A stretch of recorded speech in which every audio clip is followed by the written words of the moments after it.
I can see as you're talking about it, you're sort of reminiscing on actually those conversations that you would have had with Tracey Neville way back when. They was hard conversations. Yeah. She knows, like, at the time, I didn't like her. Like, she was hard. She was tough. She was hard. She was tough. But it's so interesting because I could have such a good relationship with her now. Clearly, we're on the other side. And I think we would have done regardless if we won gold enough because I earned her respect.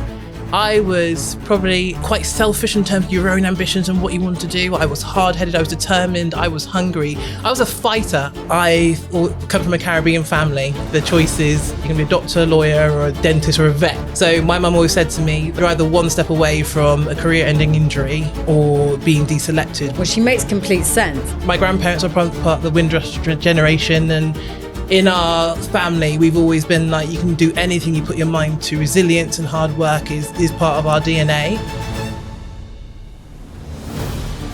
This is the Performance People podcast brought to you in partnership with JP Morgan. This week, Eboni Usoro-Brown is with me, who is President of Women's Netball in England. Plenty to get stuck into with you about what the future looks like, and hopefully it's really, really bright.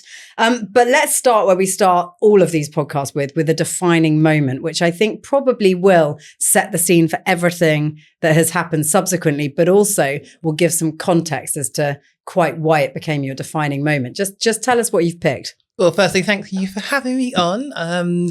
Defining moment for me, it has to be our 2018 Commonwealth Games win.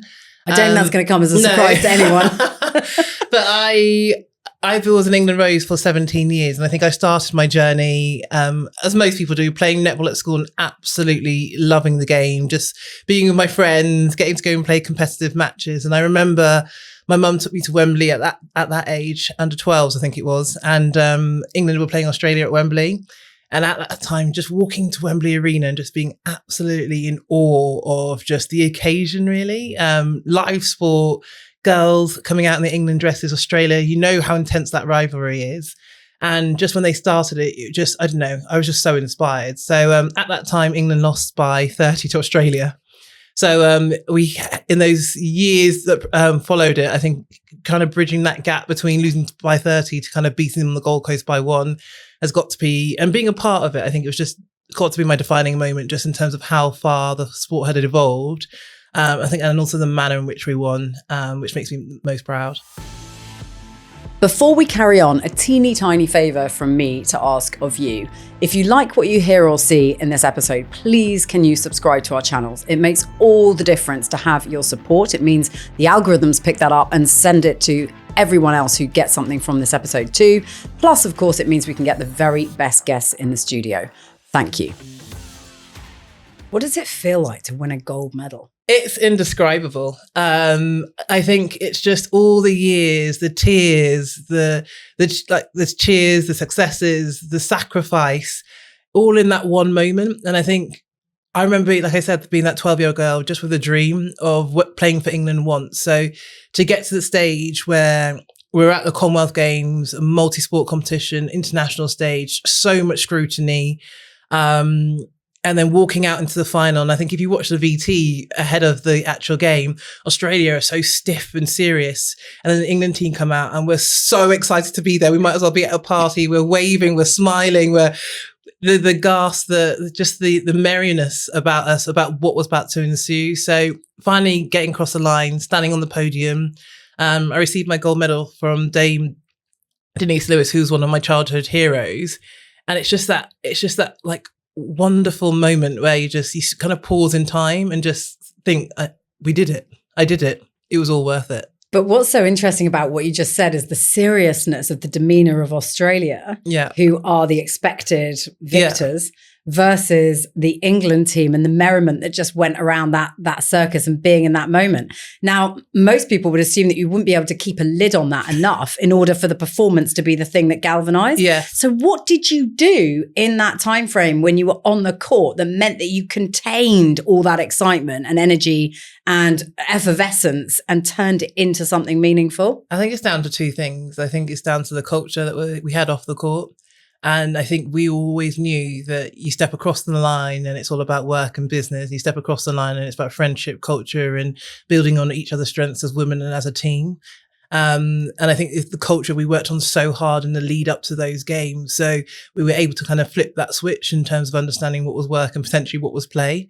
And I think having that distinction and that clarity of mind allow us to kind of, focus on the task in hand, execute, and hopefully come out with a result that we desired. I think the second thing was probably the leadership we had. Tracey Neville was our coach, and she doesn't mince her words. But one of the things I kind of really appreciate about her leadership style, she was just really clear. You knew where you stood before you entered the game. You knew exactly what she wanted you to do, how she wanted you to do it, and how she wanted you to make an impact. And I think as a valued team member, you were able to buy into her vision and trust her game plan. And then all you had to do was go on there and execute. Talk to me about sort of those weeks leading up to that event when the atmosphere's building, you start to get a sense and a feeling of the pressure, some expectation perhaps, but also just generally managing that process that you go into when you're in tournament. What did that look like? I think it was actually an interesting build-up because I remember the 3 weeks prior to Commonwealth Games, we arrived in Sydney and we actually played. I think we arrived off the plane and for 2 or 3 days later, we actually played. It was the Giants who were part of the Suncorp Super Netball team in Australia. So the the professionalised league in the world, the best league in the world. And we actually lost by 40. And I remember just the hotel room and the debrief after was like, how are we expected to win a gold medal if we can't even beat Giants when we're losing by 40? And again, I think that was also probably the biggest wake up call. So I think it wasn't necessarily outside pressure at that moment in time. I think it was just our own expectations because of the standards that we had for ourselves, because of the standard we had for the rest of the team. And as I said, because of the culture and the mindset which we've worked on really hard, so hard in the year preceding the Commonwealth Games, I think it's more that we just didn't want to let ourselves down. But I think after that loss, we actually went on a boat trip under the Sydney Harbour, saw the bridge, and it was almost, I think, to this day, I probably think that's what won us gold because we were almost able to relax in that moment rather than necessarily be so het up in terms of the result and the process and what we had to do. Actually, we just got to see everyone be individuals, maintain their own identities, have a bit of fun, and almost, again, reset themselves and then say, let's go again. And I think from there, that's when the wheels started turning, the confidence started building, and we really came together as a group. I think it's so interesting you touch on that because I was when you said that, it triggered the memory of the Ashes with the England cricket team. And obviously not a disaster, not a positive outcome to that series, and a lot of criticism around the fact that they looked like they were too relaxed. They looked like they were enjoying themselves too much in the off time. But your point to that would be actually, what do you expect? Because how do you regroup and how do you care once more for each other in those moments where it matters most? And I suppose to the outside untrained eye, that looks like a really bad idea to go and have a relaxing day doing whatever that might be. But actually just describe it from an athlete perspective when you're in those crunch moments. I think we talk so much about professionalization on the athlete, what that, as you say, what it looks and feels like. But I think sometimes I always remember we're also human. And actually, we perform our best, we lean in, we connect with other humans best when we're smiling and we're having some fun and we're able to engage with each other. You can't always have that mindset because you'll just go in psychologically tired, even though you might be physically fit. Yeah. So I think I'm not saying go absolutely wild and, I don't know, you're out partying till 5 o'clock in the morning and drinking all sorts. I'm not saying that unless that suits you. But to be being able just to have a moment in time and space, just to kind of let your hair down, try and remember who you are as a person, smile, laugh, engage and connect with other people. Actually, in the long term, it's much more beneficial rather than just staying in that strict and, I guess, rigid bubble. And I guess also there are different characters that make up a team. Yeah. 100%. You know, netball team is not made up of one person. There are multiple people in the mix there. So I guess catering for all of those different needs. Yeah. And I think it's the beauty of probably team sport in one sense that everyone comes from, as you say, completely different backgrounds, completely different upbringings. Quite a lot of us probably had different ambitions and goals at different points in time. So I think that's when it goes down to the culture and the leadership is actually how do we get everyone on the same page for one moment in time for it to all kind of really come together. But as you say, people learn in different ways. people relax in different ways, people turn their attention and apply themselves in different ways. And I think, like I said, in that team environment we had at Commonwealth Games, I think we spent doing so much work on the culture, accepting difference, embracing challenge, asking critical questions, having challenging conversations. And actually that was probably the magic that really kind of allowed us to respect one another, not only for the craft on the court, but also off the court, and actually enjoy the journey, which allowed us to win gold and remain friends thereafter. Did you, approaching the Commonwealth Games, did you ever think you could win gold? Yes. And I'm not ashamed to say it. Yes. You don't go out there and put the red dress on if you don't think you're going to win. I think my mindset from in the 2018 Commonwealth Games. I love that you're wearing a red dress. The colour is like synonymous in terms of me. It's definitely a symbol that I just associate with like real happiness. Whole wardrobe. Yeah, whole wardrobe, nearly. I think from 2014 when we went to Glasgow, we came fourth. And I remember that was after a season in 2013. I think in the international window, we only lost one game. So we were so high on confidence. We were just like, we felt invincible. And I remember getting to the 2014 games and we lost by 1 to Australia in the rounds. And then we ended up losing to New Zealand on the Saturday by 1. And then we were so heartbreaking thinking we thought we were going to make the final. And then we ended up not even beating Jamaica in the bronze medal playoffs. So having had that hope and that ambition to not even getting on the podium was absolutely devastating. So I just remember going to 2018 thinking, I know we can win. I definitely know we've got the people, we've got the coach, we've got the game plan. But it was in terms of the reframing how I thought about it, in terms of we're going to win each quarter.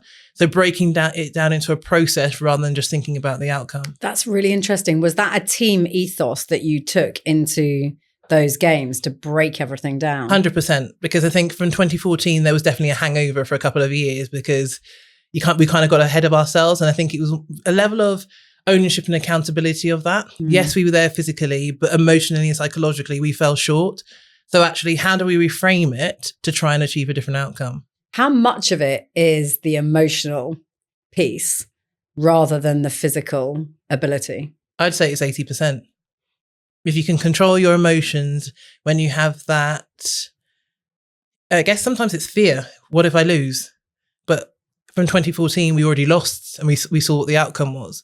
So in the moments where you also feel, oh, we're getting there, we can feel the pressures building, we're looking like we're going to win, also making sure you don't get too ahead of yourselves.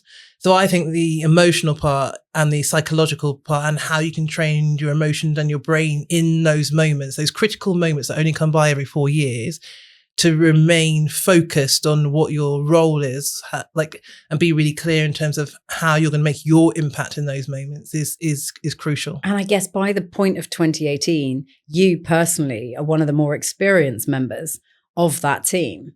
So what did you feel like you had to contribute both on and off the court individually? I think that my journey into 2018 wasn't like any other girls in the squad. At the time when Tracey came in, she put in a full-time program at Loughborough. So that meant that the girls were eating, sleeping, breathing, training in Loughborough from Sunday to Thursday. But I come from a Caribbean family, and quite often the choices culturally, when you're growing up for career-wise, like you're going to be a doctor, lawyer, or a dentist, or a vet. Being an athlete, a sportswoman, doesn't necessarily always come into the picture.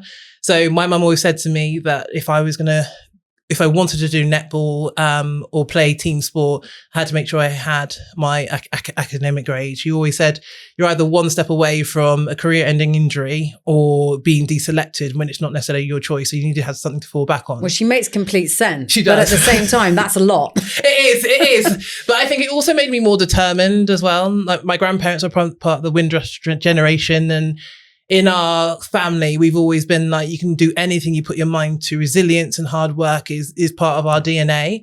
So in answer to your question, what I brought to that squad was definitely that resilience, that determination, that hard work, because whilst all the girls were in the full-time program, I was training by myself at Bath. So fortunately, England Netball allowed a process where I was able to test and trial at the same time as the rest of the girls on testing and trial day. So I'd just literally come in, do fitness testing, do all the match play, and then wait to see whether I'd been selected. So compared to the other girls who were probably spending 30 hours training and doing their craft, I was still studying for my law degree whilst trying to train and then put myself forward for selection on those times. But you were still super hungry about being in the makeup. Super hungry. And what was driving that? I think the people. Some of my best friends I got into England under 17, so some of them are my best friends. But even saying that, again, I think it was just the environment. I loved being part of it. We weren't getting paid hardly anything, but it was the people, it was the culture, it was wearing the badge for England, playing at Wembley as my childhood dream, and just having that vision and ambition that I could be part of something really special here and change the course of history forever. So fast forward to 2018 and you find yourself in the mix for that gold medal match. The night before, what's that like? What's it like going to bed thinking tomorrow all of this gets determined? I will tell you a secret. I was sharing a room with Jiva Mental, the legend that she is. We probably had about 2.5, 3 hours sleep the night before the gold medal match.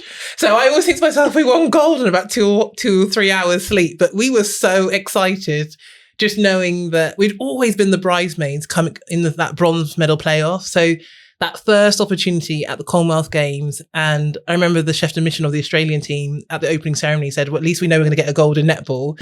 And knowing that we'd been in such fine like a red form, rag to a bull. I know, legitimately, we were lying in bed and both of us were just like, oh my goodness, we're going home with a medal. We were so excited. And we were like, we've got to go to sleep. But we just had a bounce, and like when we woke up in the morning, it was just we had like some pep in our step, and we were ready, and that was the main thing. People assume, I think, that athletes are superhuman and can suddenly summon up sleep in a moment because they know they need it for the next day. But of course, you've got so much else also going on that you're trying to manage and sort out and everything else. So when you don't get that sleep, what else do you pull on? What are those reserves that you pull on? Food, hydration.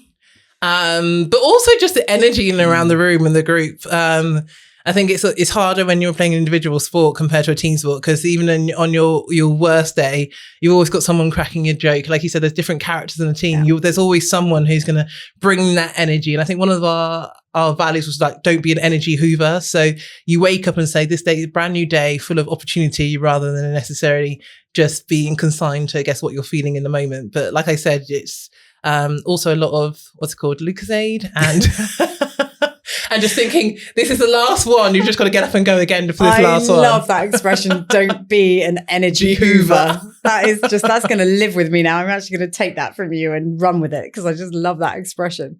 So you find yourselves in this scenario, and like you say, like you've almost sort of been, even though your form's amazing, you're being written off, but because the Australians are the Australians when it comes to netball, and they've got this superhuman record. So what do you do with that as a team? You take it, you bottle it, and you ride the title almost as the underdog. Like if you've got nothing to lose, actually it makes you more dangerous, doesn't it? Rather than having that expectation. But I just think was it a good thing in some ways? I think we embraced it. We really embraced it. There was no time for cockiness or complacency. There was no time to, again, probably didn't have as much media attention on us because we weren't expected to win. So I think we just rode that kind of underlying wave. 52-51. I mean, it does not get closer than that. I was going to ask you, what was the moment you knew you'd won gold, but I'm presuming it was in that one goal. In that one moment. Do you know what it was though? I think genuinely remember my thought process, because I remember Helen had the ball in hand and I was like, we've practiced this. Like so many times in training, this is your one moment.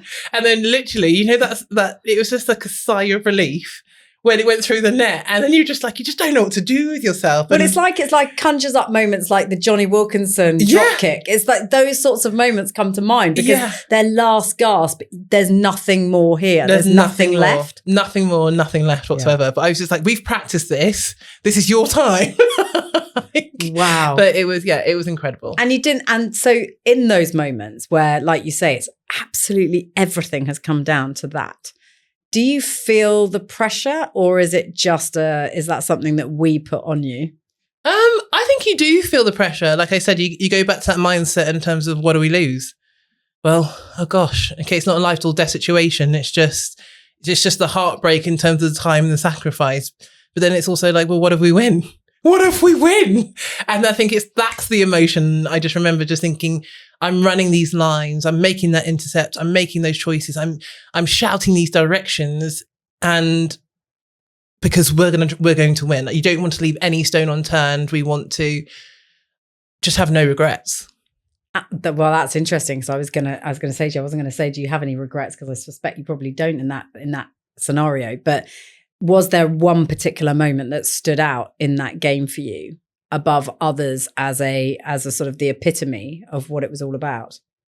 I would say there was one moment. There was definitely a feeling at halftime. So I remember starting the game and we're just going through emotions. And I think during the lead up to that particular game, Australia had been winning or surpassing teams by at least like 10 to 10 to 15 goals. So at halftime, they usually had a buffer of about 15 goals and they were just able to rotate their squad. But I remember at halftime, I think we were like 1 or 2 goals in it.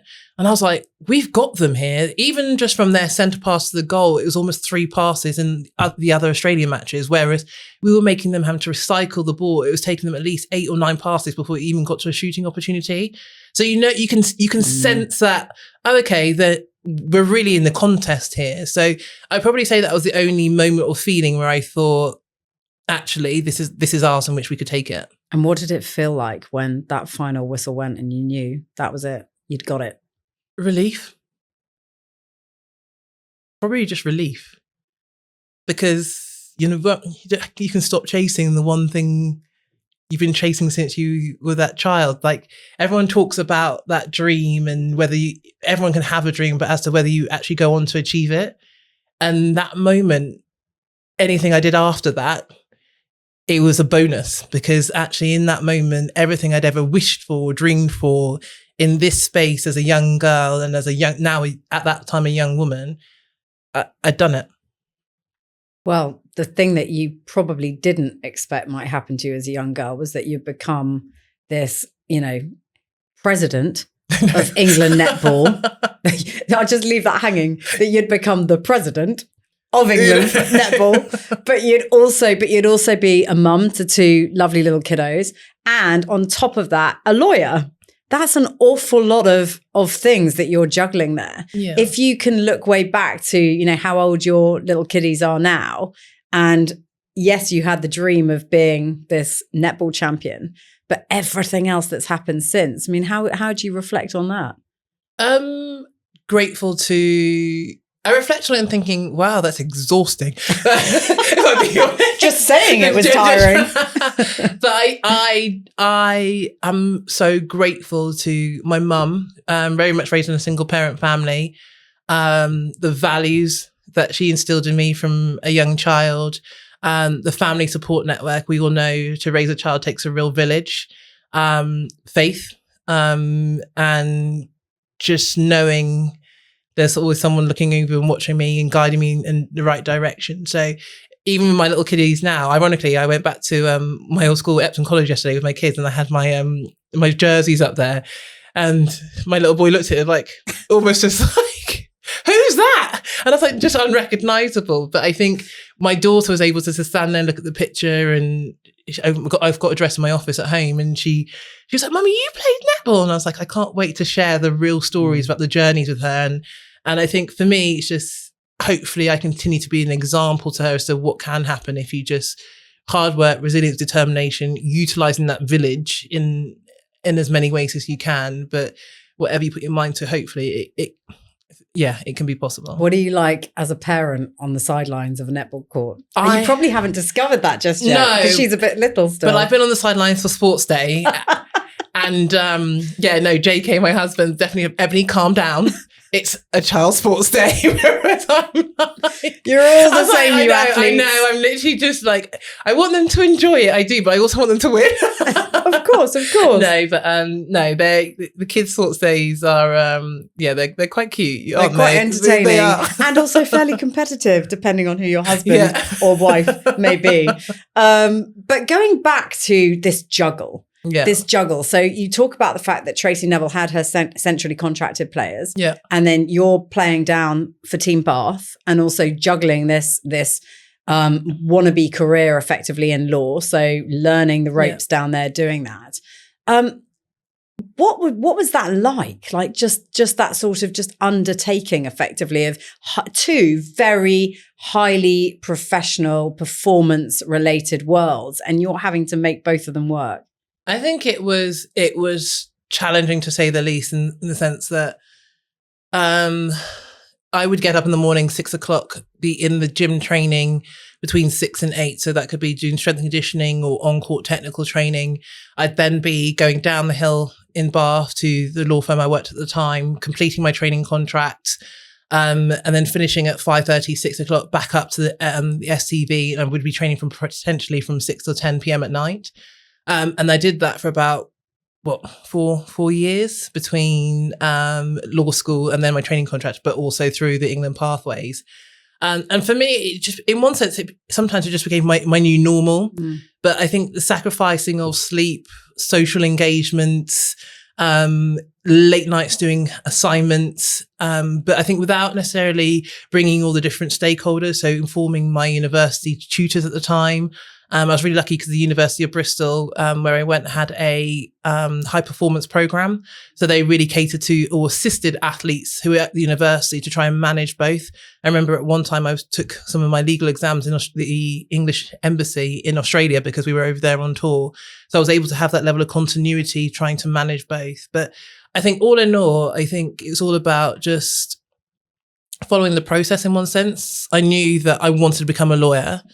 It's a hard degree and a career in it of itself, but I think sometimes you're going to have to shut out the noise, and just because others haven't done it doesn't mean it can't be done. And I think that mindset of knowing that I enjoy reading the law.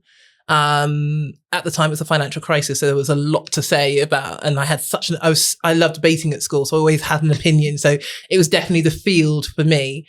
But in the same sense, when I was just drawn to the culture, the people that were in that netball environment. And again, the coaches, England Netball themselves at the time were just so supportive of this, I guess, unique opportunity. So I think that's the thing. Yes, it was challenging, but I think probably I was that dog-headed that I knew that I was going to get both done. What could you learn from your netball environment that you could then pull into law and vice versa? I think the netball gave me the best foundation for a career in law. So resilience, goal setting, time management, negotiating. I felt like I was learning on the job from all the different skills that I acquired in that netball environment. I apply even now on a daily basis. I think the best thing also was having the challenging conversations. In netball, you've got as they say, you've got 3 seconds to pass. I haven't got time to debate with you as to what's right or share perspectives. Like, this is what needs to be done.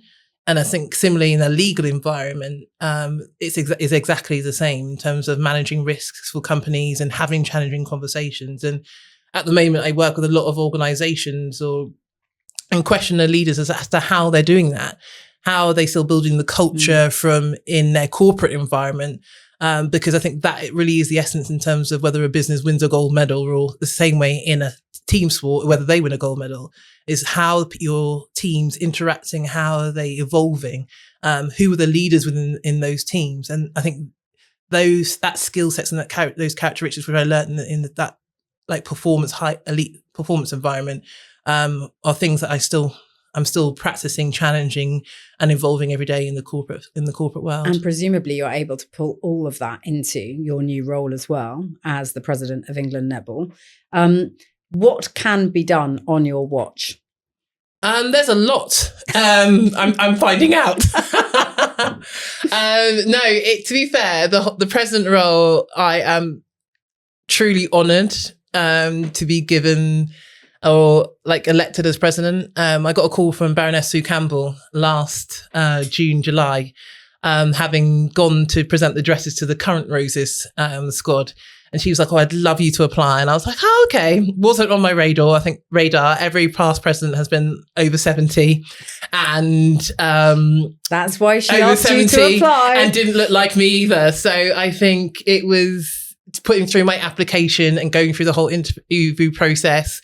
I was hopeful. I think the more and more I got through the process, I was more like, oh, you could really have a positive impact. But I think having Baroness Sue Campbell alongside Fran Connolly, the CEO of England Netball, they're really a powerhouse team. Yeah. Their vision for the sport was very much centered around three things. And I think as my role as presidency, it has very much been leaning into those three things. So the first thing was about visibility for the sport. Yeah. We know women's sport is in an evolving market at the moment, rapidly evolving market. It's on the rise in a major way. But like you say, you've got to keep that train going. Indeed. And I think it's also making sure that netball still has a place in amongst football and the now Rugby World Cup champions in cricket, and it still has a voice. Yeah.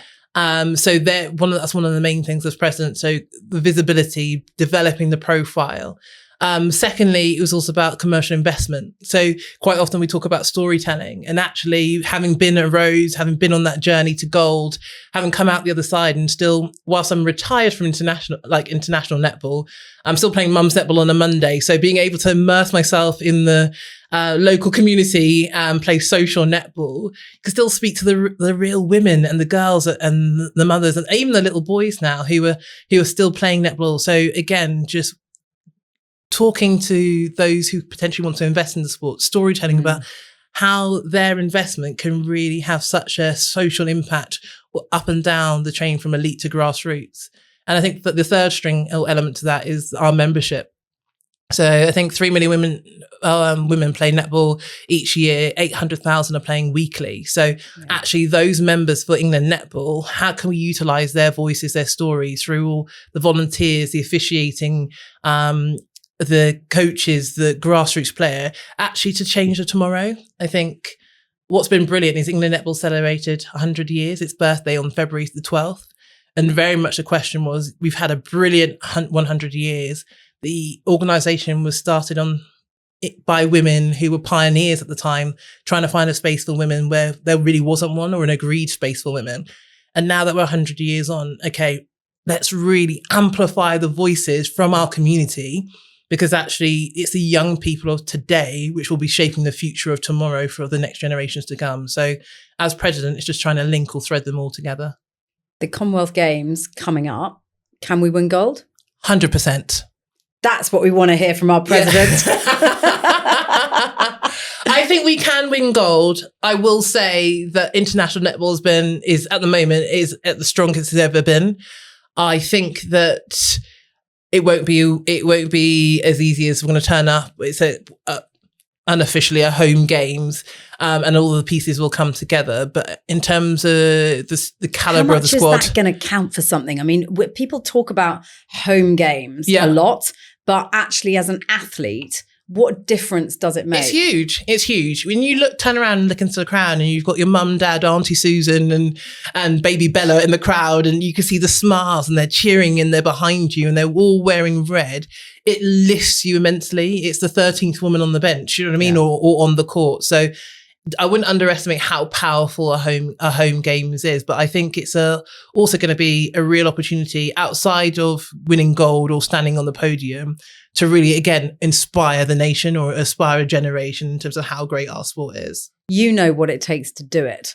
What would your advice be to this current crop of roses about actually how you convert what is form into podium positions and medals? It's interesting that, because I was at the Netball Super Cup last weekend before last, and I think my message actually was to the players was that don't rest on your laurels, because we've got a whole domestic season at the moment. Netball Super League, we've just finished round 1. And the squad that has been in the last international window might not be the squad that actually goes to the game. So as we talk about professional standards and form, as you say, but it's also about partnerships and your game smarts and your understanding of the game is what's going to take you into that Commonwealth Games. So I'd be like, actually make it so hard that you can't be chosen. You can't be chosen for that squad, rather than thinking, oh, I've been in the squad, I've been there a number of times, I've got a wealth of experience, because actually that might not necessarily be good enough for gold. So my message is always just to be, make it so hard that the selectors have to pick you, and make sure that your professional standards, your mindset, your willingness to sacrifice, to be as hungry as you can be for that opportunity to win a medal, can't be challenged. You know what that feels like, don't you? I can see as you're talking about it, you're sort of reminiscing on actually those conversations that you would have had with Tracey Neville way back when. They were hard conversations. Yeah. She knows, like, at the time I didn't like her. Like, she was hard. She was tough. She was hard. She was tough. But it's so interesting because I could have such a good relationship with her now. Clearly, we're on the other side. And I think we would have done regardless if we won gold enough, because I earned her respect. Yeah. And actually, in those moments, it's like you asked me earlier, like, what was my contribution? I was probably, as an elite athlete, many will know, you're probably quite selfish in terms of your own ambitions and what you want to do. I was hard-headed. I was determined. I was hungry. Yeah. I was a fighter. There was nothing was going to stop me from getting where I wanted to go. And I think that is the grit, the passion that you need to have in order to excel on especially on the world stage. What do you have to beat the Australians? I think you have to have a never say die attitude. What is it about them that's so convincing? It's just they just don't make too many errors, do they? They're so drilled. They're so mentally resilient, mentally tough. They're so like clinical in terms of everything that they do, so precise. And it's that attention to detail that is probably unmatched.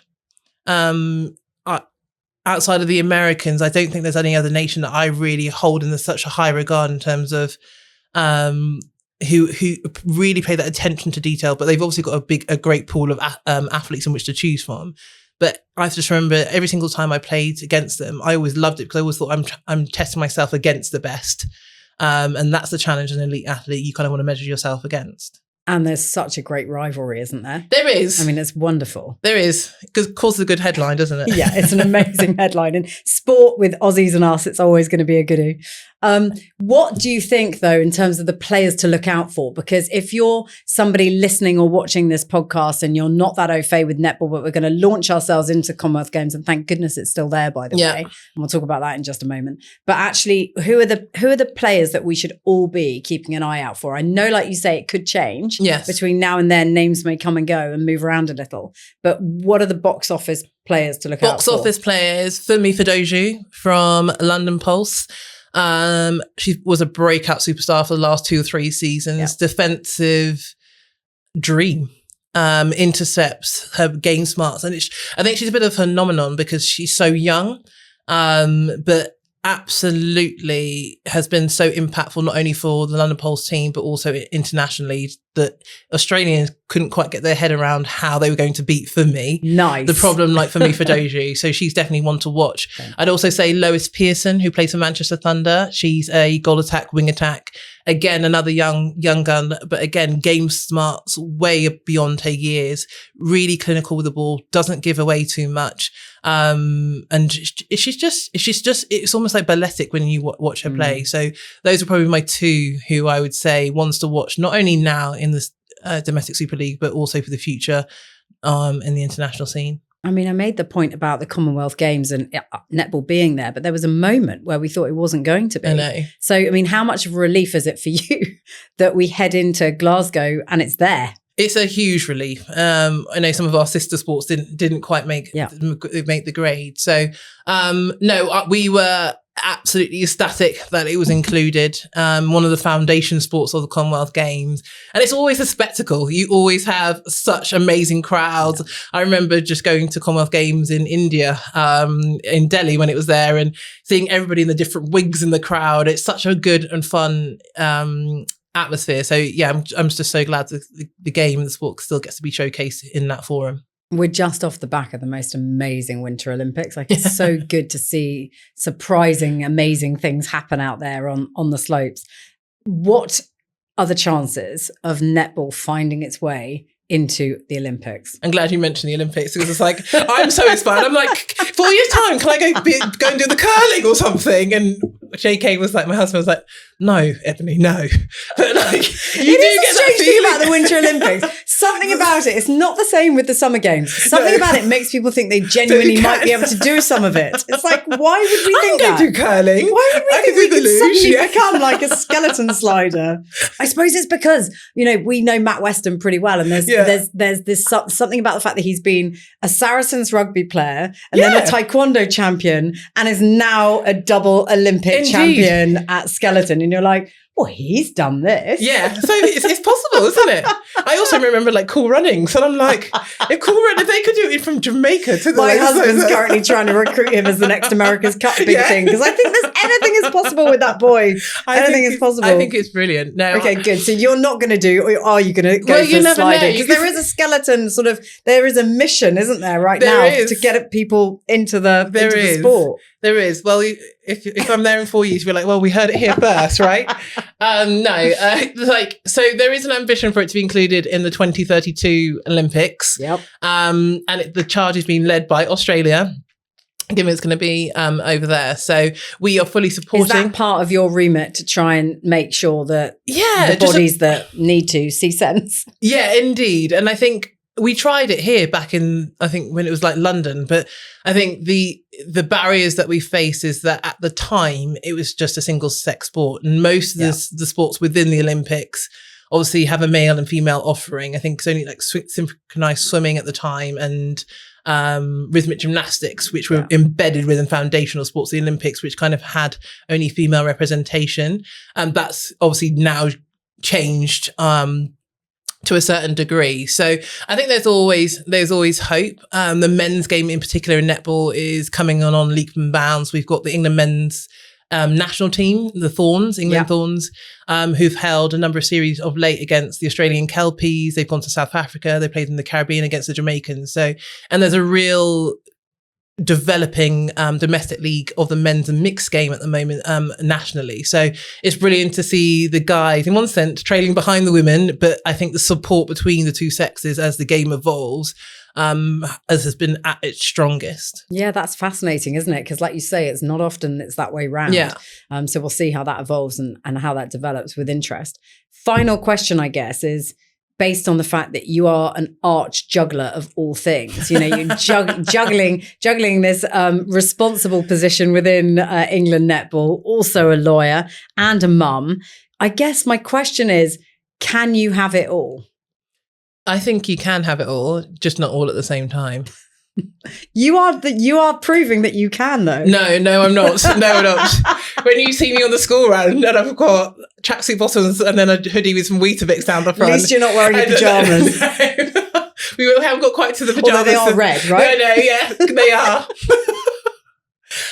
They're not. They're like, I think it's in. You can have it all in chapters. And you're being a mum, you'll know at different days you'll have the mum guilt in terms of, oh, I need to be more present. And then when you are present, you're like, oh, I need to still be doing something, like still trying to do my career and keeping who I am as an identity and wanting to achieve what I want to achieve. But I think it's more about being able to go to sleep at night and think, okay, I made a difference. Or if I didn't succeed at something, what did I learn from it? And tomorrow's a brand new opportunity to go out there and still make an impact as to whatever that means for yourself. So yeah, you can have it all, just not all at the same time. And just kind of enjoy the journey. I think that's really fair and a really good place to end on. Thank you so much, Eboni. It's been really lovely having you on. No, thanks for having me.